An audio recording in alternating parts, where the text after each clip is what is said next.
Ahlan bikum and welcome to a special edition of the Magical Hour. Today we have an incredible show for you. We have the special Nicole Aboud, who is running for Miss Palestine, and we would like to introduce you to her.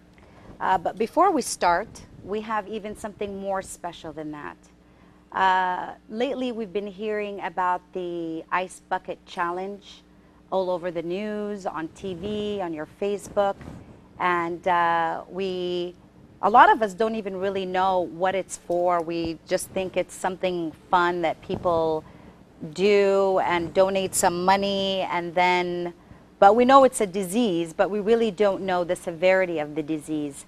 So tonight we have a very special guest who actually has the disease, and she will be our guest of honor this evening.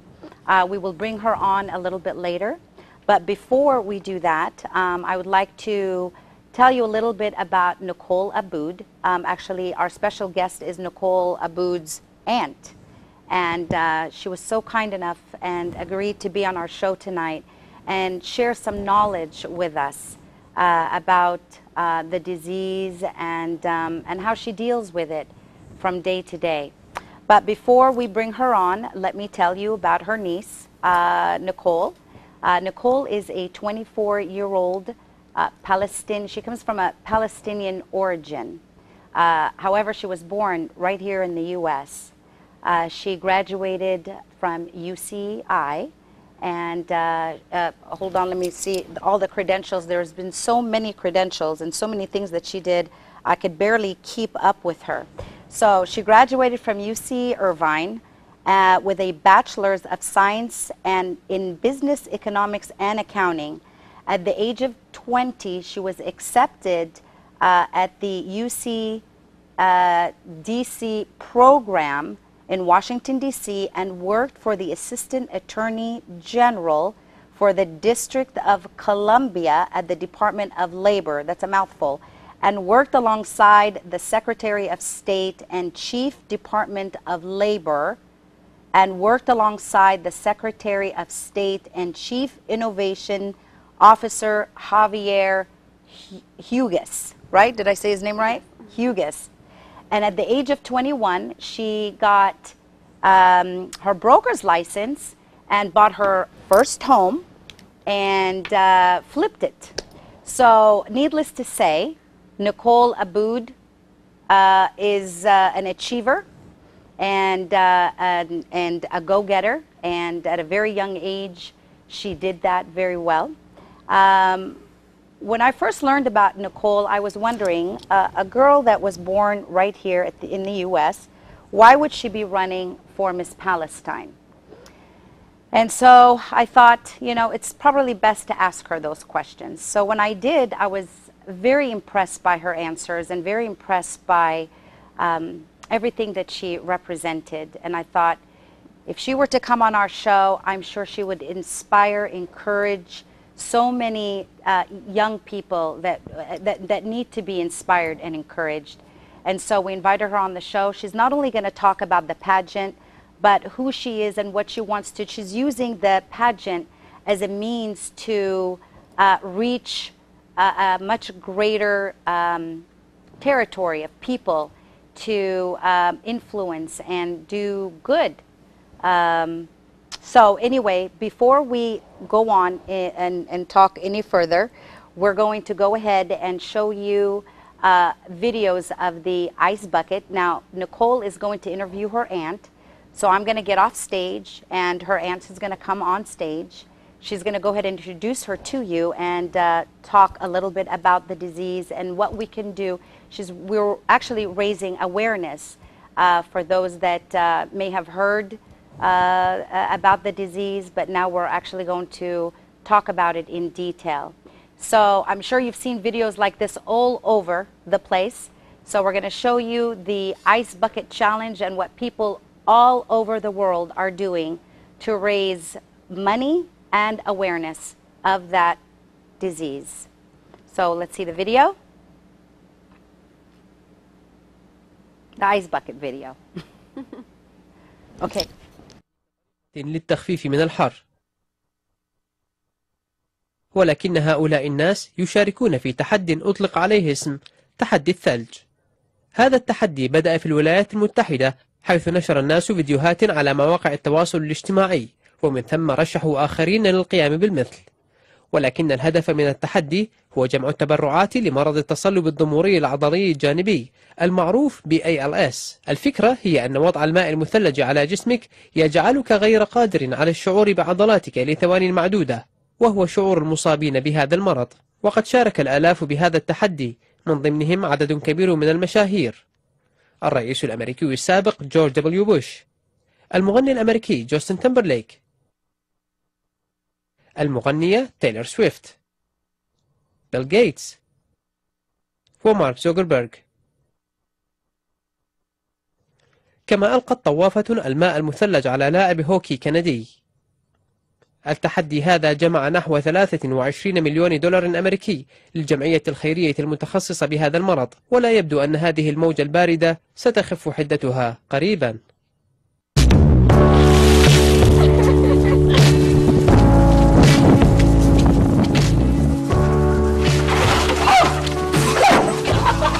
Okay, that was probably the most embarrassing thing that I've ever done in my entire life, and holy shit, that was pretty crazy, right? So why did I do it? I've been so terrified of ALS my entire life because it runs in my family.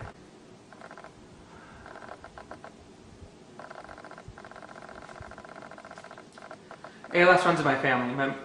My grandmother had it. She was a second mother to me. My mother was diagnosed when I was in high school, and 5 months ago I was diagnosed at 26 years old. ALS is so scary, you have no idea.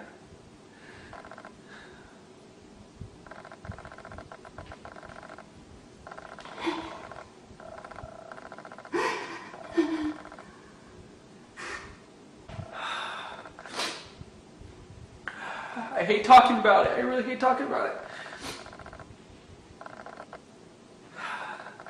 And that's probably why nobody talks about it, is because it's so challenging to watch. It's so challenging to see and to talk about.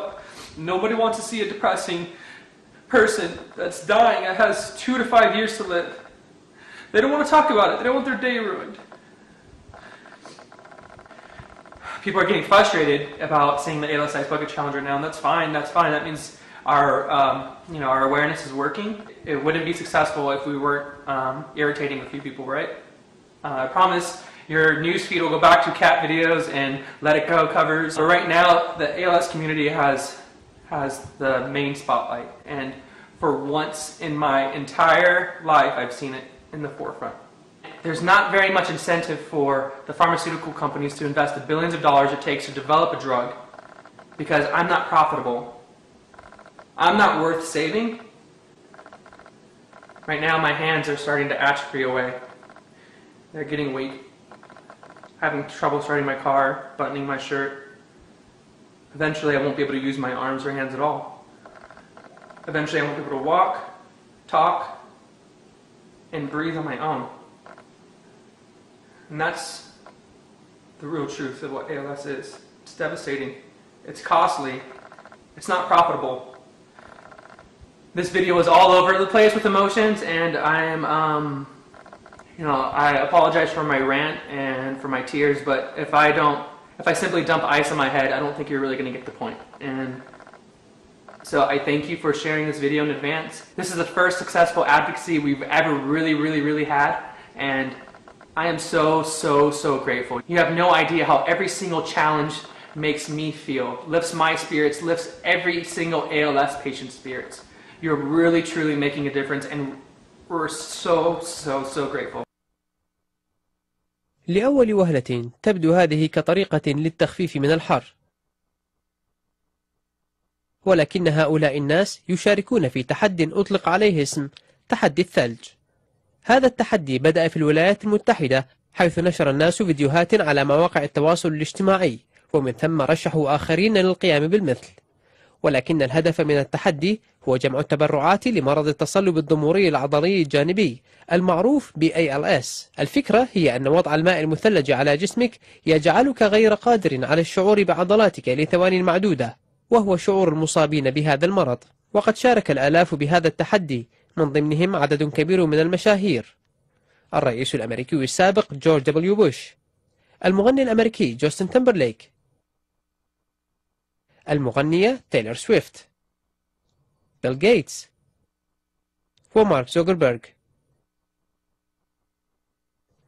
كما ألقت طوافة الماء المثلج على لاعب هوكي كندي.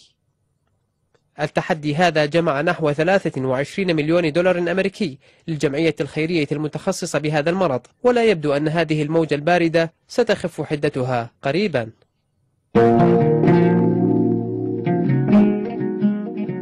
ولا هنسى يا مصر إني عاشق لكل ذرة من ترابك، ولا هنسى يا مصر إن حبك جوا قلبي ساكن، ولا هنسى يا مصر تاريخك اللي كتبوه أجدادي.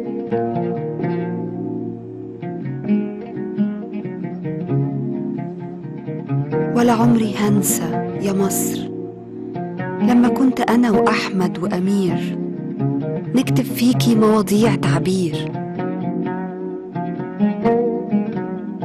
ولا عمري هنسى يا مصر ناسك السمر الطيبين، ومهما حصل ليا ولأولادي هفضل أحبك يا بلادي. ولا عمري في يوم هاخد بطاري، أصل الغلطان يبقى جاري. جنسيتنا واحدة، ميتنا واحدة، وإيدينا إيد واحدة.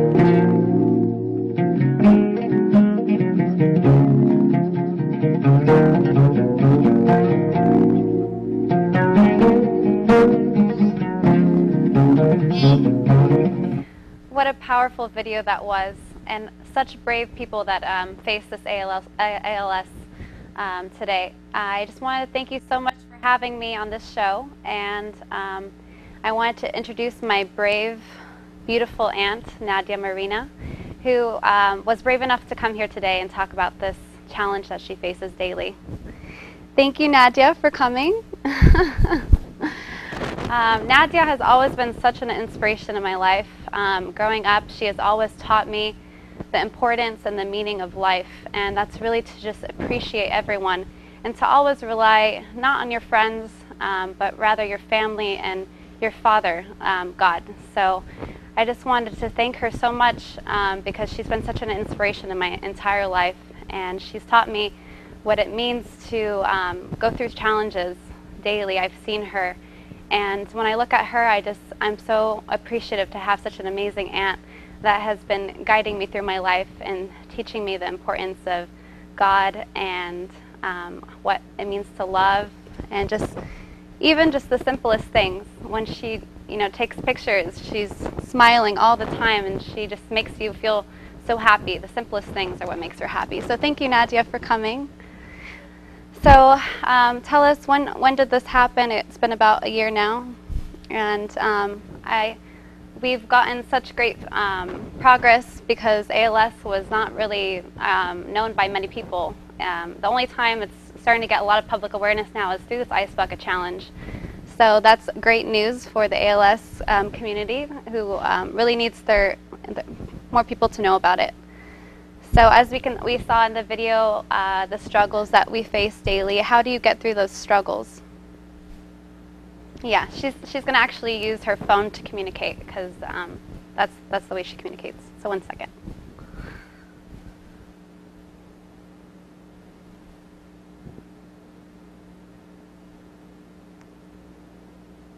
Bear with us.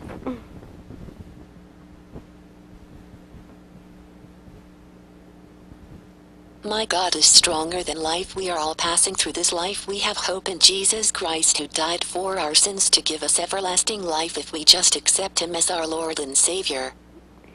So what Nadia said is that, through her daily struggles, what she deals with on a daily basis, I've had the opportunity to see her, and, she's suffering daily. She's lost her sense of being able to communicate, her love for driving. but every time I see her, she's always smiling. And when I asked her, you know, how she deals with it and how she stays so strong, she told me that she looks to God, and that's her inspiration, and she looks forward to seeing Him in the kingdom of heaven, and this life just passes us by. So I think that Nadia can teach us a lot. And what would you say is your biggest advice to people today?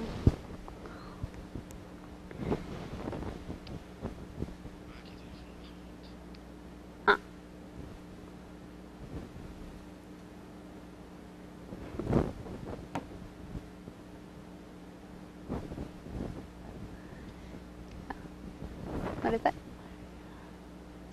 You're gone. Yeah, she says that her biggest advice to everyone is to not let this life, you know, consume you so much. Rather, just trust in your God and make the best out of every single day, because you never know what's going to happen tomorrow. This was very, very unexpected. This disease is very, very rare, and only one in how many people have it? Oh, hi, hi, Ahmed. Hi. Mahmoud? Yeah. How are you? Good, thank you. With who are you speaking? Nicole. Oh, that's you. Okay, Yeah. now I see. Hi, young lady. How are you, sweetheart? Good, thank you so much. First of all, I wish you good luck, Thank you for listening. and I wish you become the future tomorrow. We'll be proud of you when we'll see you on the stage, and all of us will give you club. Shukran. And we say, this girl belongs to us. This girl is our cousin. So we feel happy what you can do tomorrow in the future. But I have a few questions for you, and I wish I get the answer. Absolutely. If you don't mind. Of course, طبعا. Do you speak Arabic؟ بحكي عربي. طب خلاص خلينا نحكي عربي. ولا بدك تحكي انجليزي احسن لك؟ أنا بجرب. جرب. Okay. Yeah. What's your mission in the future after when you win? When you win, we pray for you and we wish the God blessing you to win. What's your mission after when you win, and what's your program, your scheduled program with the first 5 years? What you gonna do? Because after what you tell me, I have two questions after when you answer this question, please. Of course. So your question is, what am I going to do in the next 5 years? Yeah, when you win, after when you win. After you become in media, you become in the stage, you become star, you become something. So what in your mind you want to do for the media, for yourself, for your people, for your community, for your history, for yourself as woman? What's your dream?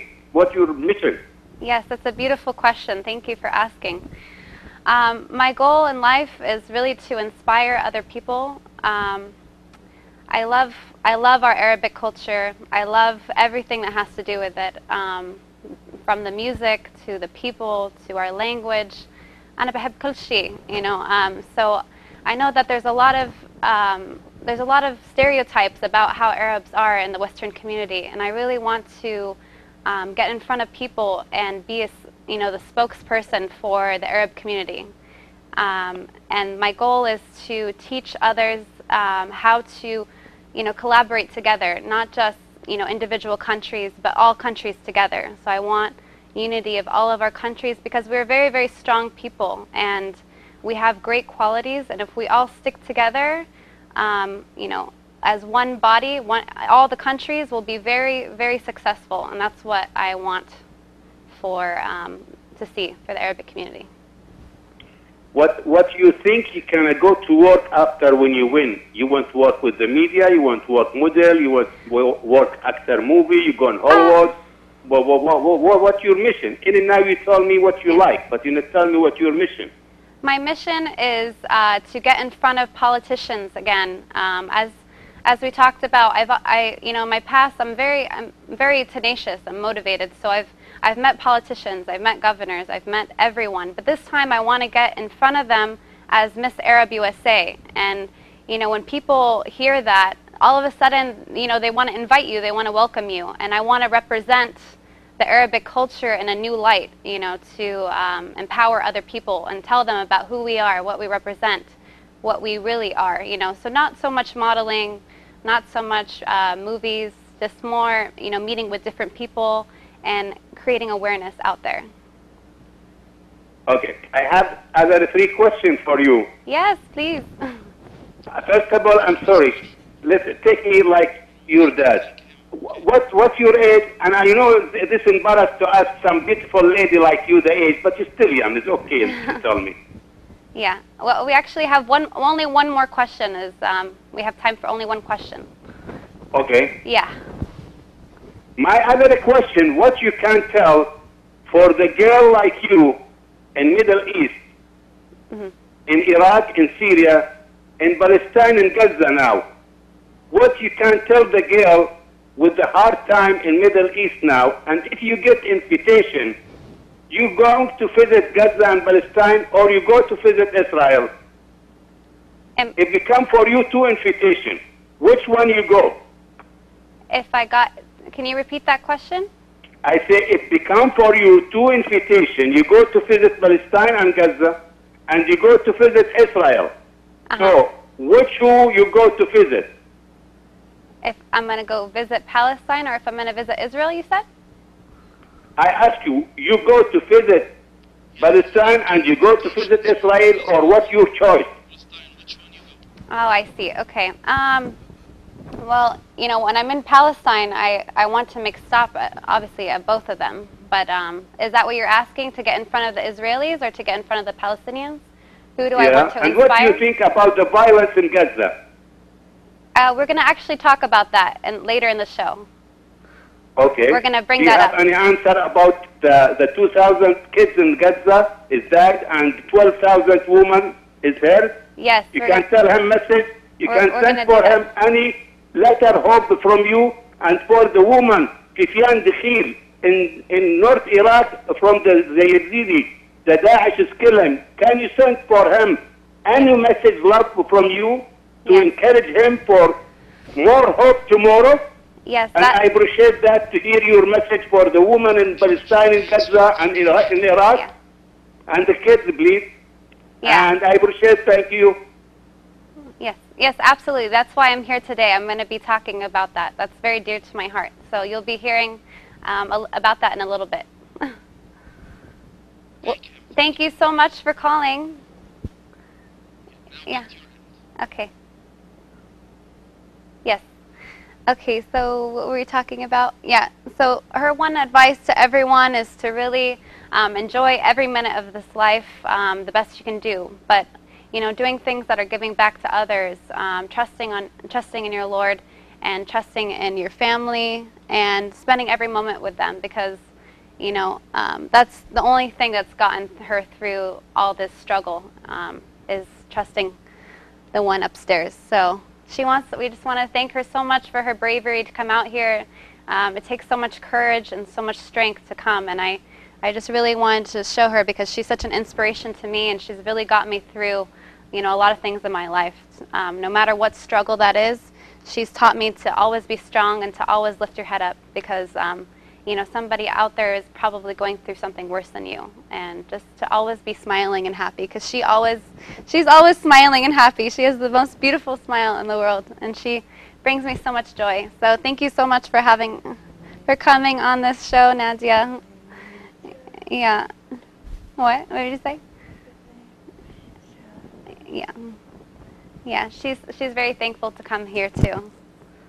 So now we're going to go for a commercial break, and we'll see you soon.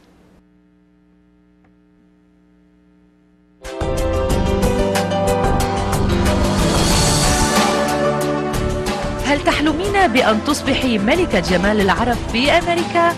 لا تنتظري، فما زلنا نستقبل طلبات الاشتراك في المسابقة.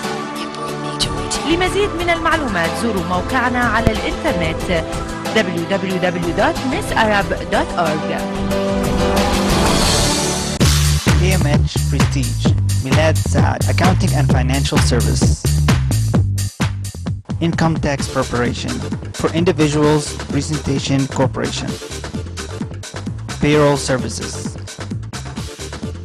Audit Representation. Sale Tax Preparation. form corporation.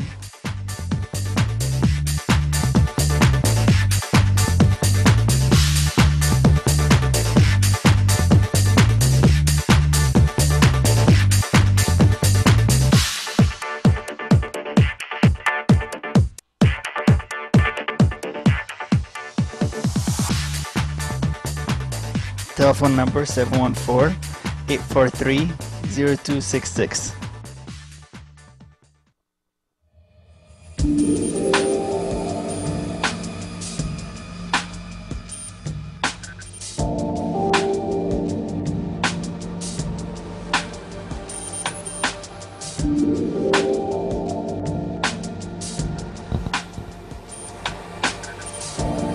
هل ترغب في شراء منزل العمر؟ نلبي جميع رغباتكم في كاليفورنيا، من بيع وشراء واستبدال العقارات السكنية والتجارية والاستثمارية والأراضي.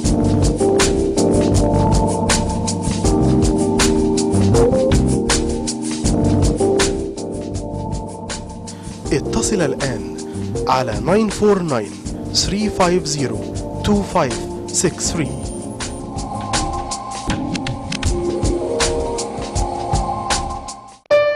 مرحبا بكم في عالم سانت ماركس، جهود استثنائية وخبرة عريقة في العلاج الطبيعي. الواحد راح قبل كده اكتر من مركز، ما كنتش لاقي نفسي، يعني حتى الالم بحس ان هو بيزيد ما بينقص، ولكن من ساعه ما جيت انا الدكتور مورجان بصراحه انا حاسس بارتياح شديد جدا جدا جدا. في هذا المكان فقط ستلقى العناية اللازمة على ايدي اكفأ الاطباء في جميع تخصصات العلاج الطبيعي. عيادات سان ماركس فيزيوثيرابي عندنا دكاترة كتير بيتكلموا بمختلف اللغات. الفيزيكال ثيرابي بالذات لازم يتكلم كتير مع المريض، والمريض دايما بيبقى متألم، ولما يلاقي حد عارف لغته بيبقى عارف الألم اللي فيه فيقدر يشرحه له ببساطة. ما ارتحتش إلا لما جيت هنا، لأن اكتشفت هنا عند الدكتور مايكل إن هو بيعالج بإيده. قدرت بقيت أمشي، بقى ظهري بقى يبقى ماشي مفروض. إشراف مباشر باستخدام أحدث المعدات في عالم التكنولوجيا ووضع خطة علاجية مناسبة تتوافق مع حالة المرضى. من ساعة ما بيجوا لحد ما بنخرجهم من برنامج العلاج الطبيعي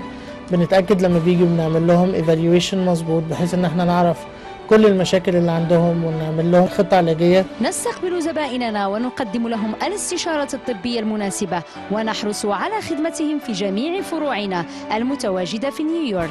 وللمزيد من المعلومات زوروا موقعنا الإلكتروني www.santmarks.com.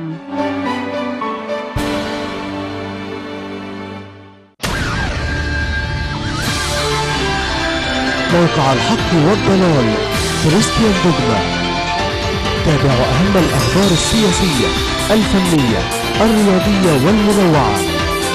كريستيان دوغما، موقع الحق والضلال، يضعك في قلب الحدث لحظة بلحظة.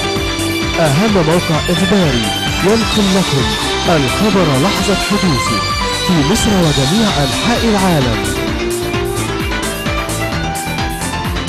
تابعوا موقعنا على www.christian-dogma.com.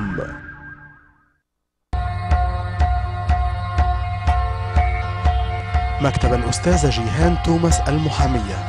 Law Office of Jihan L. Thomas. قدم لكم جميع خدمات الهجرة، قضايا اللجوء، خدمات الإقامة عن طريق الأقارب والزواج، قضايا الترحيل أمام محاكم الهجرة، BIA Appeals، قضايا الاستئناف والنقد أمام المحاكم الفيدرالية، Removal, Deportation Hearings, Employment-Based Immigration، إقامة شرعية عن طريق العمل والاستثمار والبزنس والدراسة، Citizenship. Address 601 West 5th Street, Suite 333, Los Angeles, California 90071. Phone number 310-203-2242. Fax number 310-203-2287. I will work with you, no matter what. لو عايز تتعلم موسيقى بشكل علمي وأكاديمي وكمان على إيد أساتذة متخصصين في التدريس لكل الأعمار، الآلات الموسيقية زي البيانو والعود والجيتار والكمان. اتصل بدكتور جون على رقم 313-444-9490.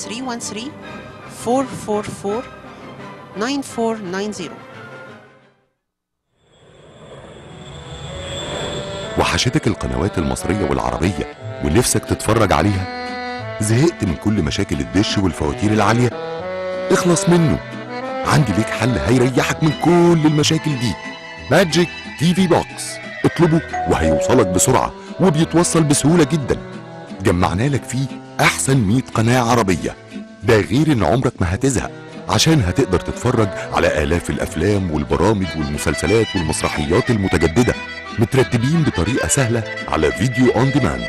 وكل ده في ماجيك تي في بوكس ب 14.99 في الشهر. ماجيك تي في بوكس، drop the dish and get the box. كلمنا دلوقتي والحق العرض اللي احنا عاملينه واطلب جهازك، هنوصله لغاية باب البيت. اتصل بينا على 949-872-2728.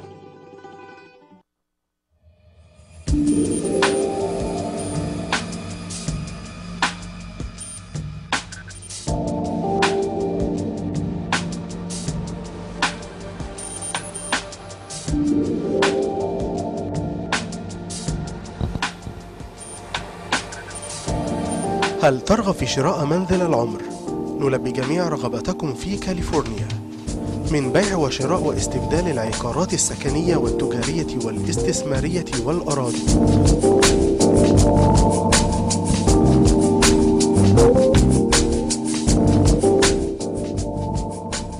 اتصل الآن على 949-350-2563.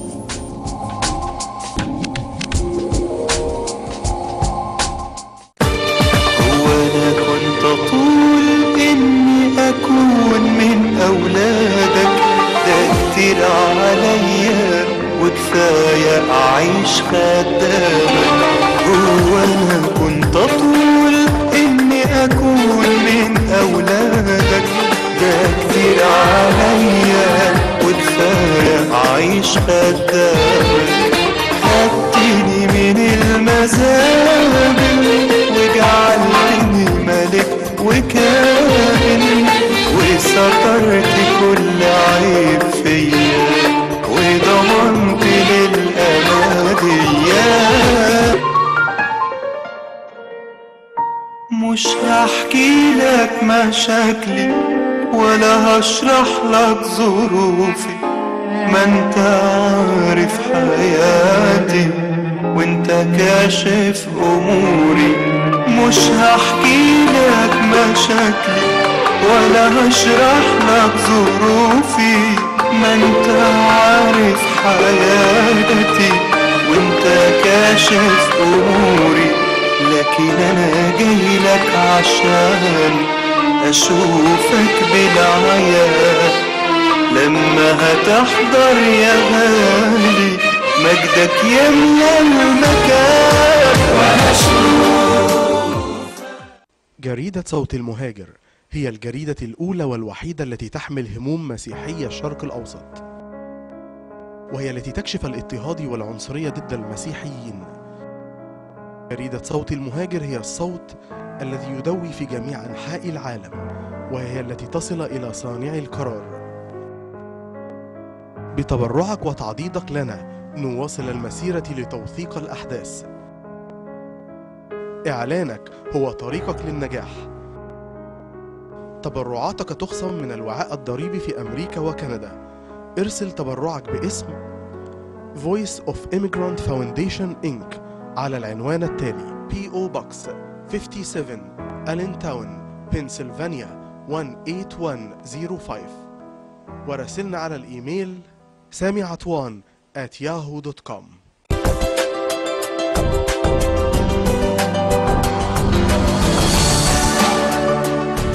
هل تحلمين بأن تصبحي ملكة جمال العرب في أمريكا؟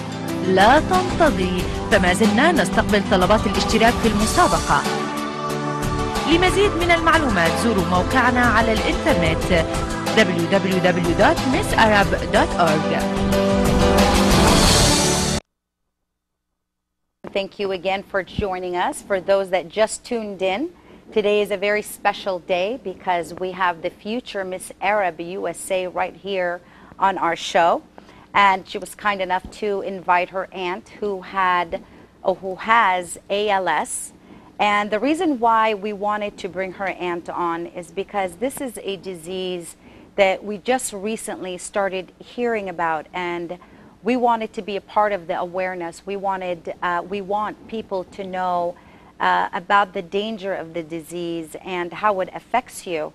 It's a disease that attacks every important organ in your body. It affects your breathing, your eating, your talking, literally everything in your body starts to collapse. And there hasn't been any research or any medication for it. And we want to raise money to do research and find a cure for this horrible disease. So we encourage all of you to learn more about it and get involved and do the ice bucket challenge. I haven't done it myself, so I'm going to nominate myself at some point this week, and I will do it. And I nominate you, Miss Future Arab USA, Nicole. Yes. So again, thank you again for joining us this evening. For all of you that just tuned in, this is Nicole Aboud. She is running for Miss Arab USA. She's representing Palestine. And the reason why I wanted to bring her on the Magical Hour is because I feel we need more women like Nicole Aboud to stand up and speak up and use the opportunities that we have, especially here in the United States, that so many others don't have anywhere else, to speak their voice and try to make a difference, in not only in our personal life, but everybody else's life that is around us. And so I found it very fascinating, to be honest with you, that someone that is born in the USA is representing a Middle Eastern country that they weren't born in. So I asked her to come on and answer some interesting questions, or at least I think so, and hopefully you do too. And if you have any questions whatsoever, please feel free to call in. There's a phone number on the screen. Hopefully it's there and you can see it. Give us a call and ask any question that you may want to know. So my very first question to you, Nicole, and here's Nicole. Hey, Nicole. Tell us about yourself. Yes.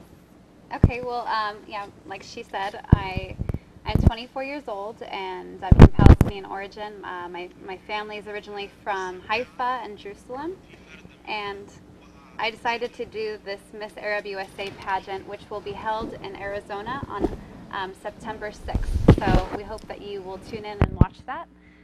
It will be live, and it will be on all types of televisions in the Arabic community. So please stay tuned, and we'd love to have you watch the show. Okay, so let me ask you, why did you run for Miss Arab USA? So I saw it honestly as an opportunity to empower other young women. I've always been in love with our culture, like I said, from the food to the, to the language, and I saw it as an opportunity to really stand up and, tell people my story and how I've accomplished a lot of things in my life and what it took to accomplish those things. And I really want to do it for other people, so I can show them that, anything that you put your mind to, you can accomplish. And I want to do that by representing the Arab woman and show everyone how we're powerful and we're all very beautiful, and if we use our voice and we work together as a community, we can really accomplish a lot of things. So when you run for Miss Arab USA, what kind of qualities are they looking for? Is it just a beautiful face and someone that looks great in a bathing suit? No, actually this pageant is not a bathing suit pageant. There's nothing exposure-wise. It's mainly focusing on, empowering a young woman, like I said, to become ambassadors for humanity. So that's what really drew me in, because, it's not a bathing suit competition. It's really looking at what have you accomplished in your life? What do you look to accomplish? Why why do you want to represent Arabic people? How do you want to influence the Western society as to, you know, how Arabs are and how they appear? So that really brought me to the pageant and wanting to do that. So tell me a little bit about your parents. You said your mom and dad were born. Yeah. So where were they born? Yeah. So my grandparents are originally Palestinian.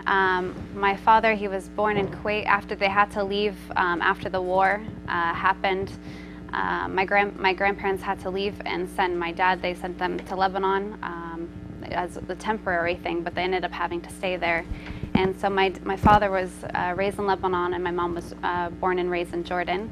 But I originated from Palestine, and I've always been very close to the Palestinian culture, and I grew up with my grandparents, you know, really telling me all the stories of, you know, how they had to leave the country and, you know, start completely from scratch. So I always looked at that as an inspiration to, you know, work hard for what you have. Okay, so like when you run for a pageant like this, what do they expect you to do?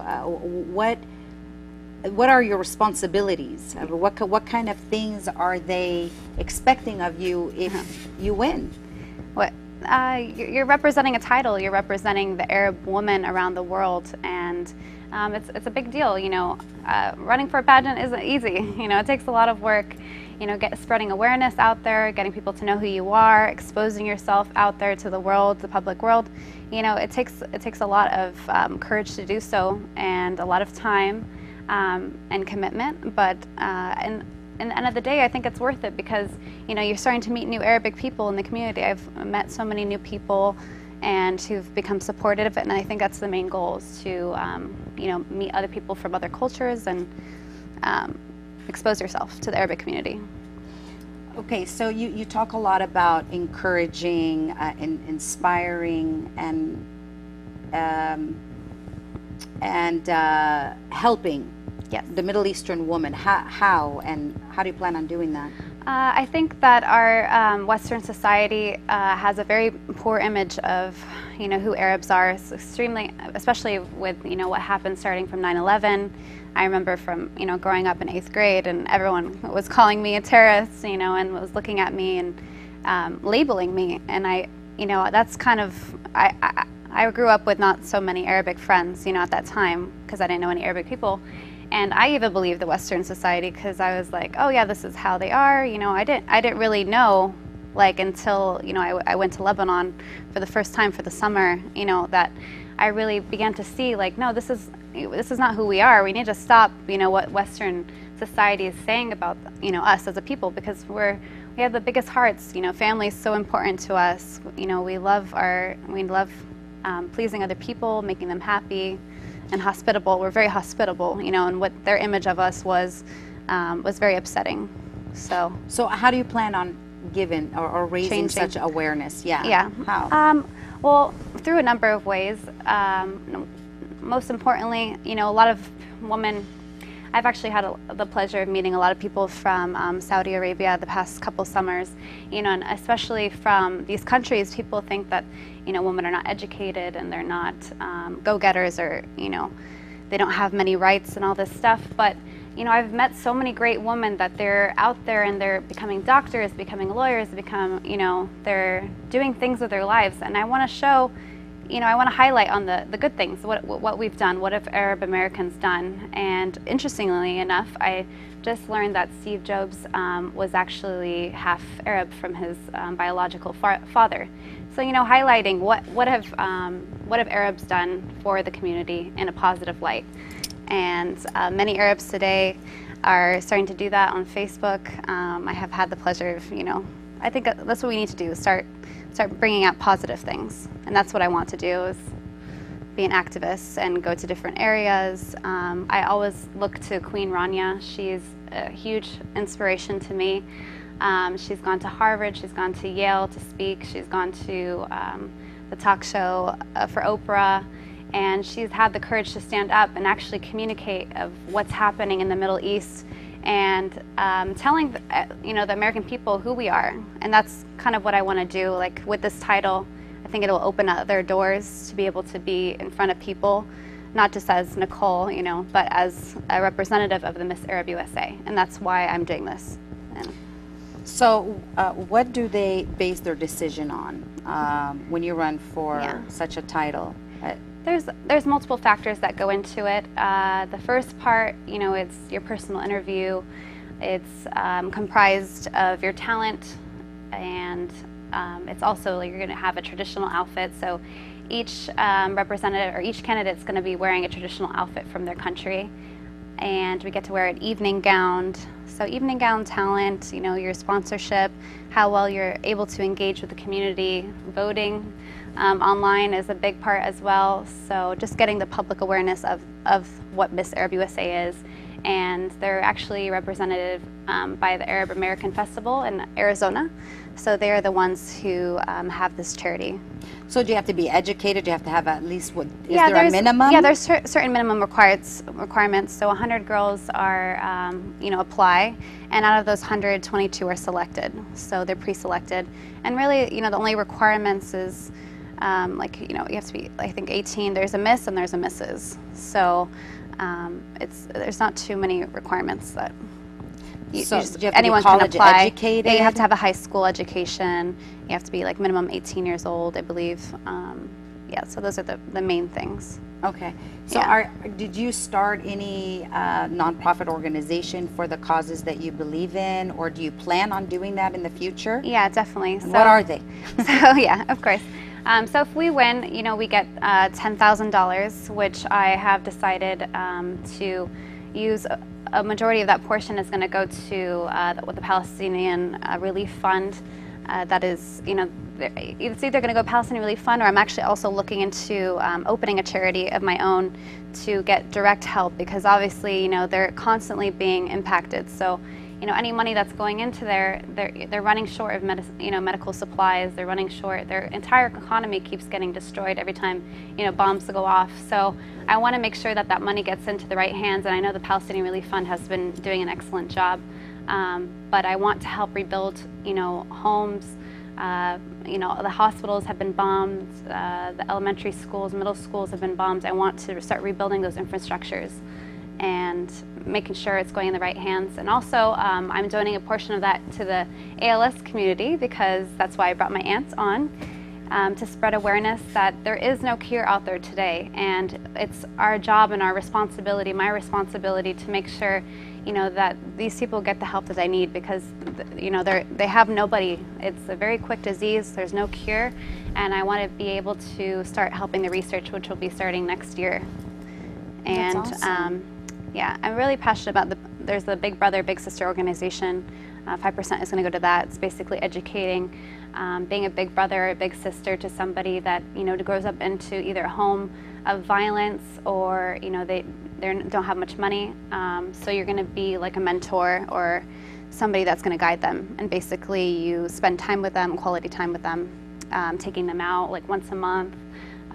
You know, being their personal developer on what education they should go to, and just being their big brother or big sister. I encourage everyone to look into it. Yes, so absolutely. That's, if I win, that's where my money is going to be going to. So, and some have chose to do it. Some have chose to, everyone has their own, they choose if they want to donate to certain organizations. You know, it's up to the individual candidate's decision. Now, you know, you talk a lot about winning, and if you win, these are the things that you're going to do. These are the passions that you have, and you want to kind of not use, but you want to become Miss Arab USA so you can fulfill those goals and dreams. Now, heaven forbid, you don't win. Yeah. Are you still going to pursue all of that? Or? Oh, absolutely. Yeah. So currently, you know, I'm studying for my LSAT. I'm applying to law school in September. So that's, you know, what's been going through, you know, a lot of my processes through the week, you know, these weeks. But I'm going to have an entire year off, and in that year, I plan on still doing what I want to do. You know, empowering other women and trying to speak out. But this is just used as, you know,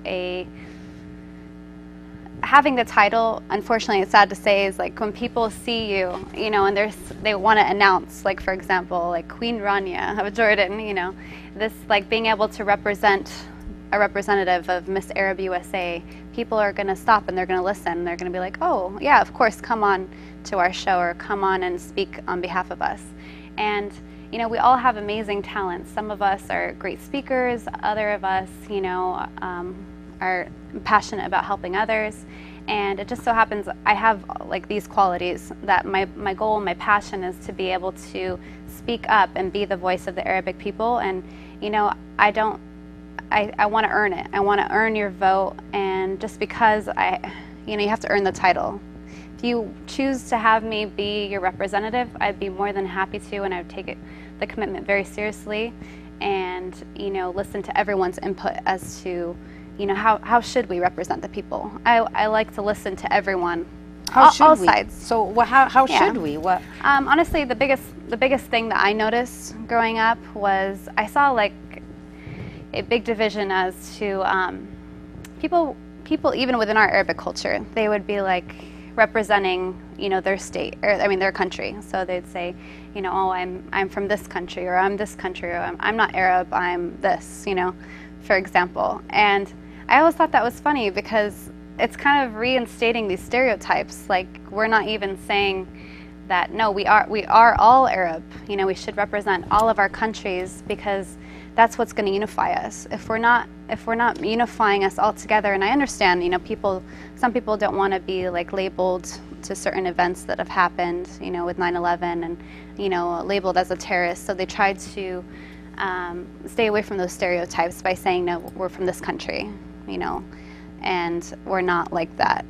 Sure, people want to distinguish themselves. They want to distinguish themselves, and which is fine, you know, which is great because we all have such unique cultures that we come from.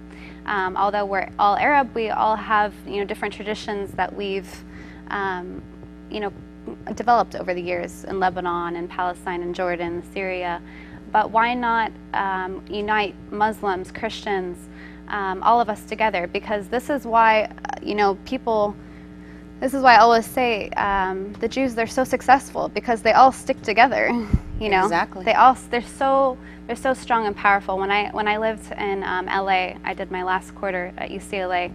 You know, I noticed like the Persian Jews, the Russian Jews, Israeli Jews, they were getting like all jobs and internships. They had like this clique that if you were Jewish, then you got this priority basically to, you know, get into the movie industry or, you know, all these types of jobs. And I noticed that, and it's not that they said, oh, you're a Persian Jew, you're not a Jew, you're not Israeli. And that's why they stick together. That's why they're so powerful. And that's kind of what I want to speak out to the Arabic people. That's the first thing I want to change, is that we are all one and we all have the same similarities. Most of us, you know, we care about raising family. We care about being educated, getting a good job.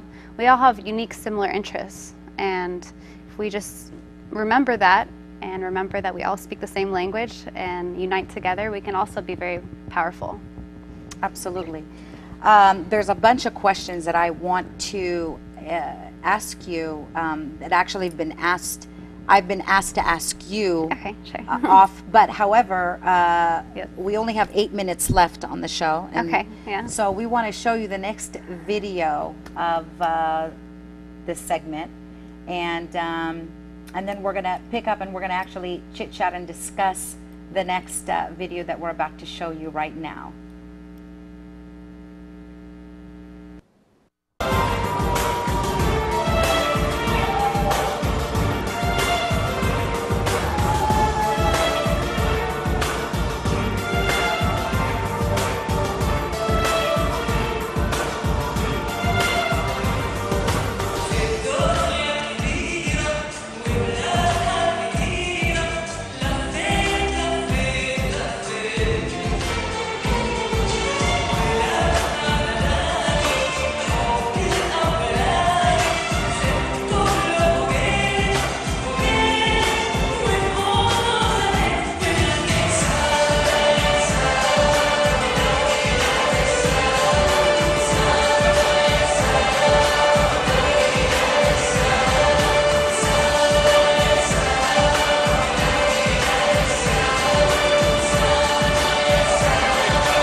Okay, so we saw a little clip of this. Now these are all beauty pageants. Yeah, they're all. I'm sorry, they're all running for. This is a previous video of last year's from 2013. Yeah. So tell us a little bit about this video and the different costumes. So I'm actually really excited about that part because I love dancing. I love the dupke. I love belly dancing.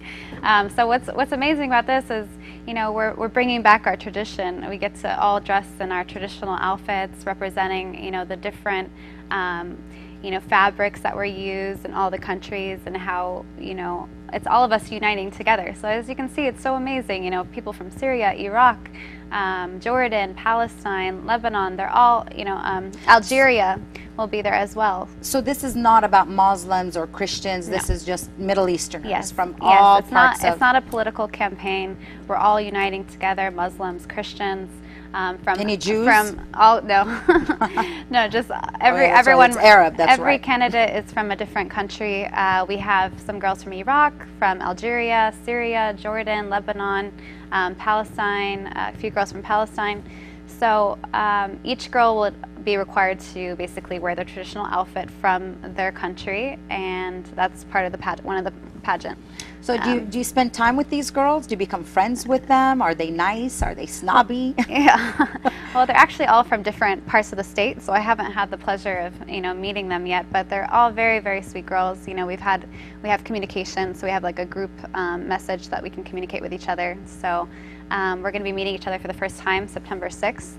And yeah, we're all looking forward to meeting each other. And where are you guys meeting? In Arizona. So that's where the pageant is taking place. The pageant is in Scottsdale, Arizona. We're going to be heading out there on September 2nd for the 4 days.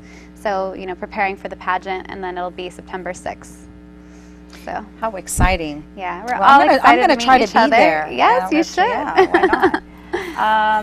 I don't want this to turn into a political show and ask you, because it's a little sticky and we want to keep it light. We're more interested like how how you run for such a competition, and what does it take? I mean, did you run for it because you think you're beautiful? I know that question that you asked me. No, I think everybody wants to. Yeah, everyone wants to know. Can't wait to hear what she says about that. Yeah, everyone thinks, do you think you're beautiful? Growing up, I was such a tomboy. I didn't even think I was good looking. I was playing soccer and basketball and all these sports. Of course, like, we're all beautiful in God's eyes. I think the prettiest girl could be the ugliest if she has a bad heart or a bad internalness. So I think beauty is defined by your inner beauty. It's not about your outer looks. We're all very good-looking people, and I think that you really know a person's true beauty when nobody's watching or nobody's looking, and what that person does, at that time. Are they helping others, or are they only doing it, when the spotlight's on them? And that's how I've always defined beauty. That's my definition. That's very true. That's very true. It's the small acts of kindness. Yes.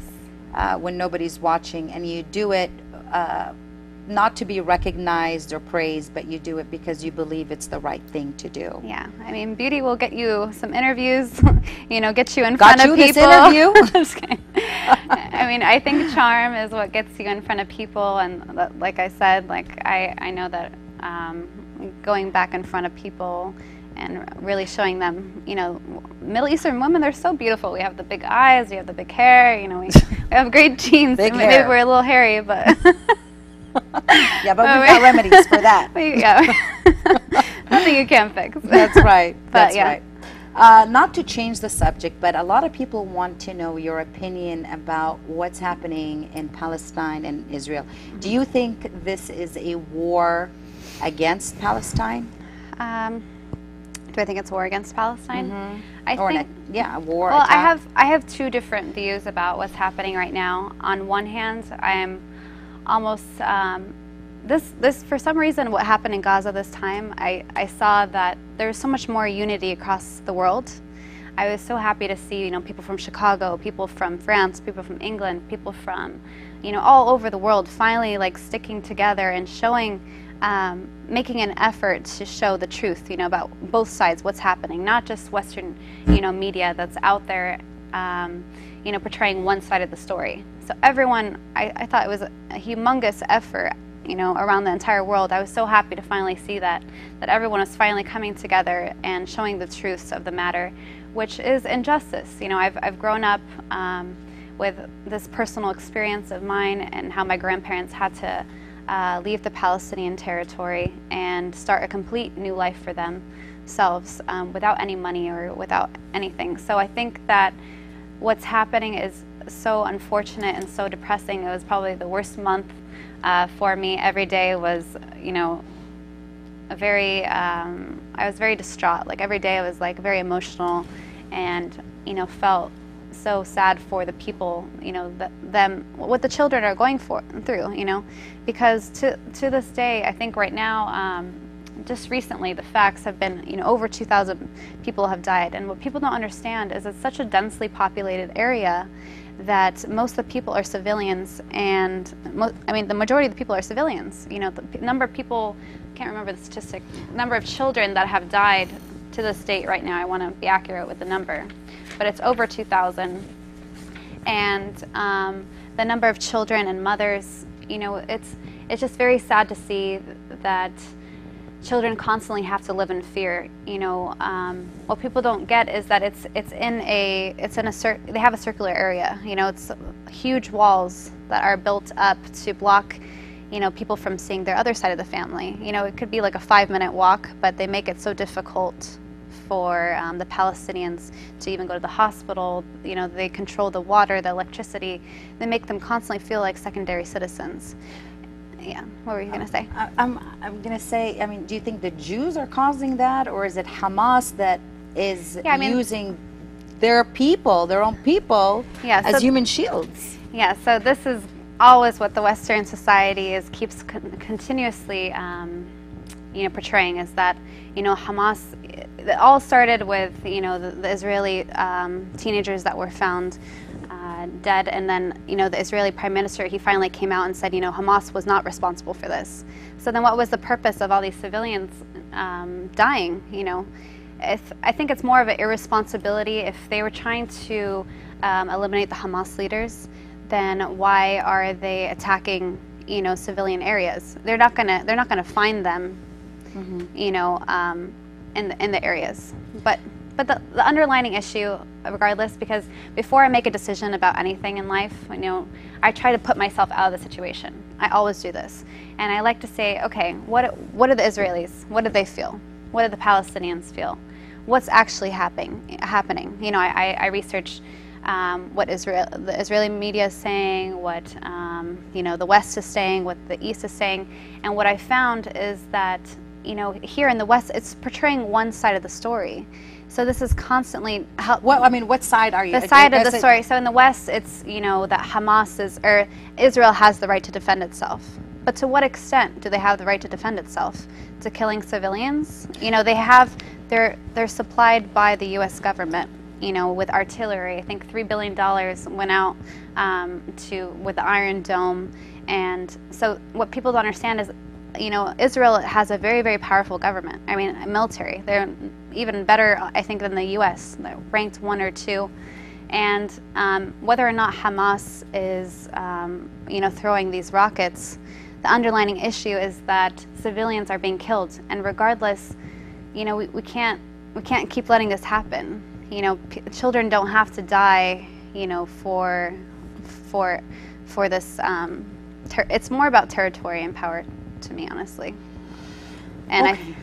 So as a future Miss Palestine, are you going to be more involved in that? Are you going to speak up more, be the voice of the Palestinians So what I did was, during this month when this happened, I actually went to support the Palestinians at the Los Angeles protest. And it was really beautiful because we actually marched down to the consulate in the Israeli consulate in Los Angeles and asking for the ceasefire to end. And another thing that I tried doing was going on these forums and seeing why people are supporting Israel. What is the reason that they are pro-Israel? And instead of getting angry and going through all these motions, because that does nothing, that doesn't stop lives, instead I started asking questions. Okay, why is it that you feel this way? Please explain to me. you know, and it was very interesting to hear what people were saying, why they supported, you know, and they believe that it's okay, you know, because they were justifying these actions. And it just shows that, you know, humans are forgetting the underlying issue is that, or the underlying, we're all similar, is what I'm trying to say.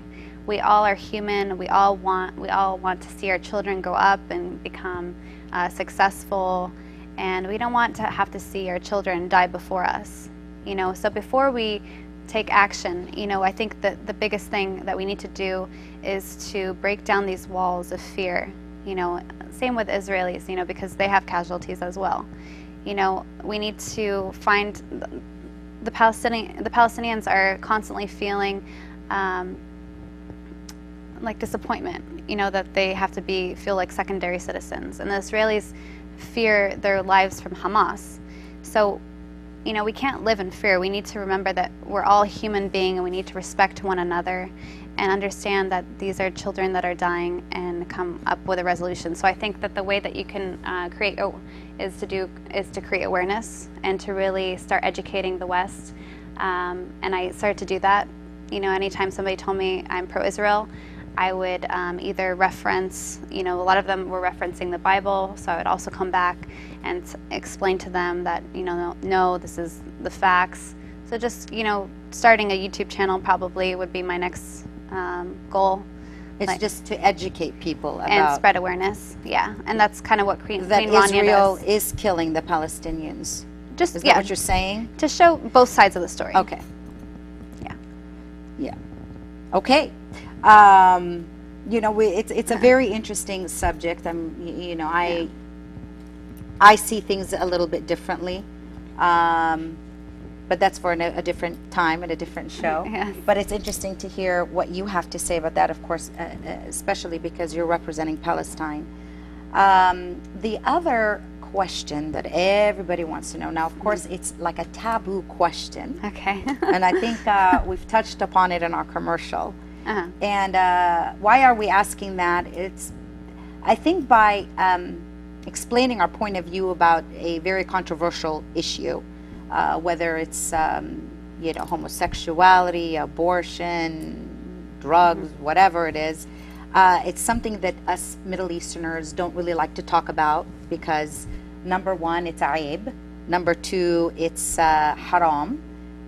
All these things that kind of debilitate us from talking about things that we're surrounded with. We're here in America, number one. So we must have some kind of point of view, not a judgment, but a point of view. So how do you feel about I know, I hear was you like, saying. why am I asking you this? And it's because I think it's very interesting that, you know, if you're representing Miss Palestine, and I mean, it will show the viewers, you know, how conservative are you, how liberal you are you judgmental, are you not? Where are you with a very, you know, touchy subject like that? Well, first, I think I would kind of want to explain my story of my childhood. And so growing up as a kid, I had a very, very impactful thing that happened to me that taught me not to judge people for, you know, who they are, and to be patient and to be understanding with people. When I was in 4th grade, I always was trying, you know, to be with the popular people because I thought this is what's important. You know, you have to be with the popular girls, and so, you know, that's what I wanted to do. So there was this one girl in our class. Her name was Kelsey, and she was about 2 years older than us, but we didn't understand why. You know, she didn't have any hair, she was bald, and she always wore a pink hat. And at that age, none of us understood, you know, why she looked different. We're just like, oh, she looks different than us. You know, we didn't understand what she had. And Kelsey had cancer.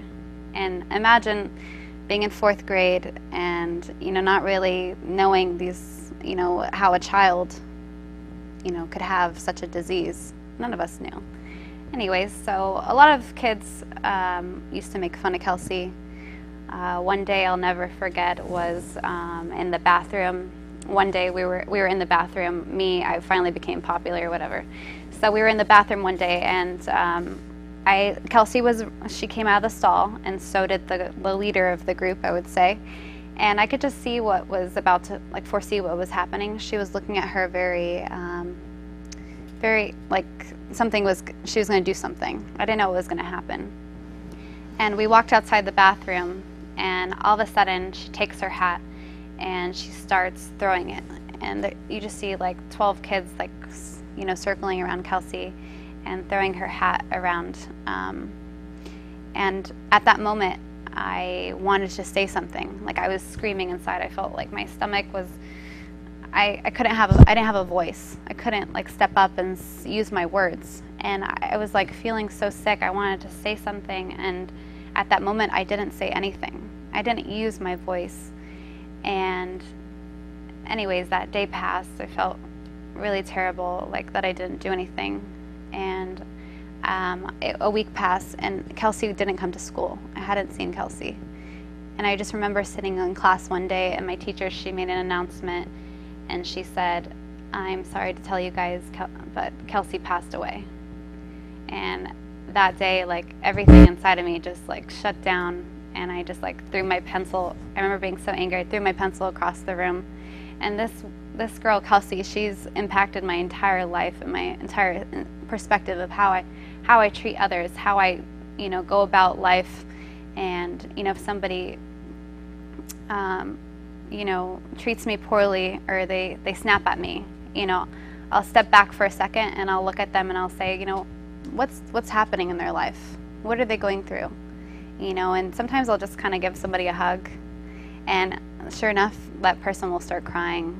And we just don't know, like, what people go through in life, you know, how they feel, you know, what they're feeling in their skin. So when it comes to homosexuality, you know, this question, this is what I relate it to, because who are we to judge? You know, all of us have different types of sins. Some of us, you know, lie, some of us cheat, some of us commit adultery, some of us do all these types of things. God says, do not judge, because if you judge, he will judge you harder. And he's the ultimate judge of this world. And I do not think it's my say to, or I'm not the person to judge. And that's how I live my life. And that's why now, at this age, I speak up, and I want to be a voice, and I want to be heard. And I want to stop the bullying. I want to educate other people what to do, because a lot of people, they react with anger, they react with cruelty, and I want to encourage you, before you do that, really step back and think, what is that person going through? That's awesome. Yes. Nicole, this has been really awesome. Unfortunately, we are out of time, but the very last clip, do we have time for the last clip? Okay. Let's see the last clip, and we'll ask her 2 questions after that, and we will conclude our show for the evening.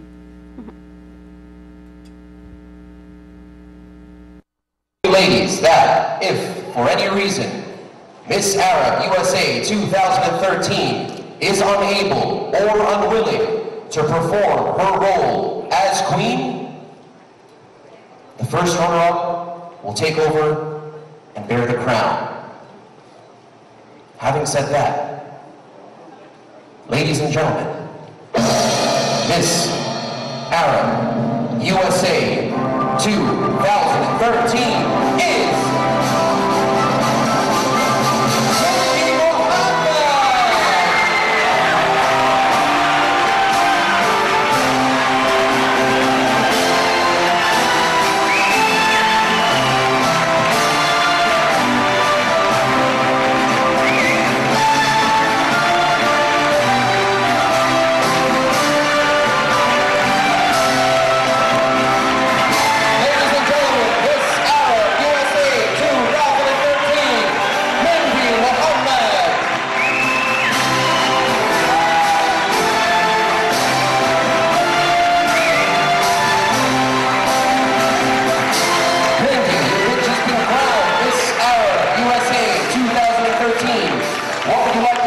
to the audience and everybody watching at home. I want to say thank you so much to Mr. Gamen for giving me this opportunity. I want to thank my family, my grandmother for raising me. I love you so much.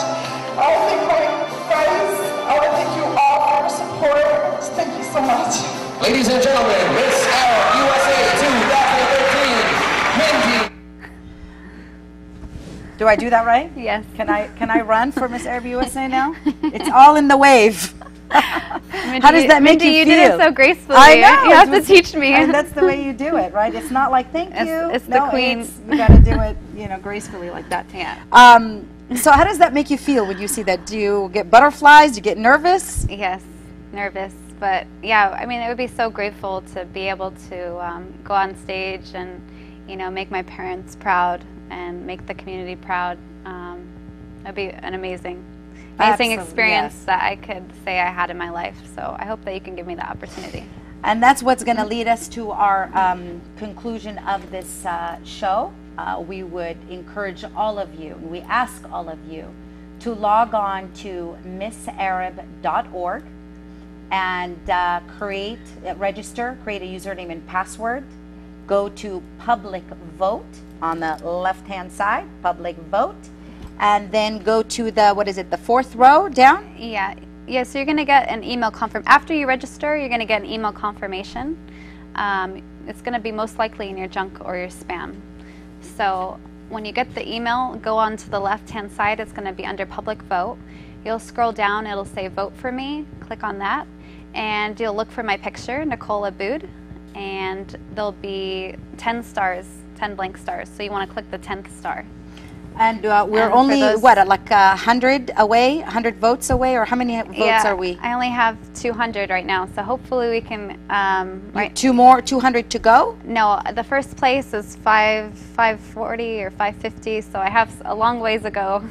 So please go online and vote for me. Go online now. Yes, that determines the finalists. www.missarab.org.